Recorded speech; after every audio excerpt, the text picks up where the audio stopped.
சின்ன மருமகள் serial promo பத்தி இந்த வீடியோல பார்க்கலாமாங்க. மீனாட்சி வீட்டுக்கு வந்திருக்காங்க. அவங்கள தூக்கிட்டு சென்னை வரைக்கும் எனக்கு வேலை இருக்கு. நான் போறேன். நீங்களும் வாங்க அப்பா அப்படின்னு சொல்றாங்க. மீனாட்சியை விட்டுட்டு போ அப்படின்னு சொல்லிட்டு ஈஸ்வரி சொல்றாங்க.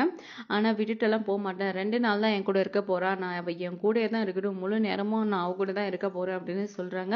இதுக்கு நடுவுல ஐஸ்வர்யா நானும் சென்னைக்கு வரேன் அப்படின்னு சொல்றாங்க. மலர் கருப்பு இருக்காங்க. நீ வேணாம் இங்கே ரெஸ்ட் எடு ஐசு. எதுக்கு நீ வந்து அலைச்சல் படுற அப்படின்றாங்க.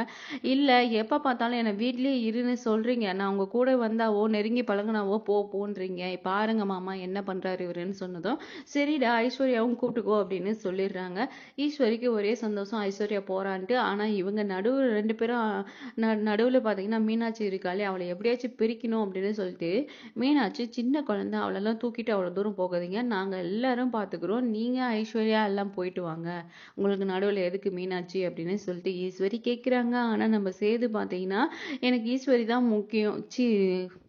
ஆமா. மீனாட்சி தான் முக்கியம் அப்படின்னு சொல்லிட்டு சொல்லிடுறாங்க. மீனாட்சிய கூட்டிட்டு தான் நான் போவேன் அப்படின்னு சொன்னது ஈஸ்வரிக்கு பயங்கர ஷாக் ஆயிடுது. என்ன சொன்னாலும் இவன் மாறமாட்டான் அப்படின்னு சொல்லிட்டு, இவங்க 3 பேரும் போறத வந்து பிளான் பண்ணிட்டாங்க. ஆனா பார்த்தீங்கன்னா, இந்த விஷயம் மீனாட்சிக்கு என்ன தேவை, தேவையில்ல மருந்து எடுத்துட்டு போணுமா அப்படின்னு கருப்பு வந்து மலர்கிட்ட சொல்றாங்க. அந்த தமிழ் பிள்ளைகிட்ட கேளு, என்ன வேணும் அவளுக்கு, என்ன எடுத்துக்கணும் அப்படின்னு சொல்லிட்டு கேட்குறாங்க. ஃபோன் பண்ணா நம்ம தமிழுக்கு விஷயம் தெரியுது. என்ன பண்றீங்க? இப்படி பண்றீங்களே! அவ ஒரு சின்ன குழந்தை. அவள போய் சென்னை வரைக்கும் கூட்டிட்டு போலாமா? அப்படின்னு சொல்லிட்டு ஆக்ரோஷப்படுறாங்க. ஆனா பார்த்தீங்கன்னா, நாங்க எல்லாரும் இருக்கோம் தமிழு. நீ ஒண்ணும் கவலைப்படாத. கருப்பண்ணன், நானு, ஐஸ்வர்யா, சேது மாமா எல்லாருமே பார்த்துப்போம்.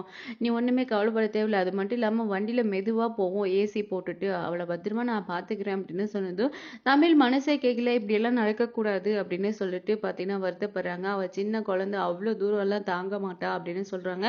என்ன பண்றதுன்னு தெரியாம சேதுக்கே கால் பண்றாங்க. கால் பண்ணி எதுக்காக இப்படி பண்றீங்கன்னு கேட்குறாங்க. மீனாட்சி இங்கே விட்டுட்டு போங்க அப்படின்னு சொல்றாங்க. அதை சொல்றதுக்கு நீ யாரு? நீ ஒன்றும் சொல்லக்கூடாது. என் புள்ளைய நான் எங்க வேணா கூட்டிட்டு போவோம் அப்படின்னு சொல்லிட்டு சேது பார்த்தீங்கன்னா வந்து நம்ம தமிழ் கிட்ட வெறுப்பா பேசிட்டு மீனாட்சியை கூட்டிட்டு கிளம்பிடுறாரு. பொறுத்திருந்து பார்க்கலாம் அடுத்து என்ன சுவாரஸ்யமா நடக்க இருக்குன்றத.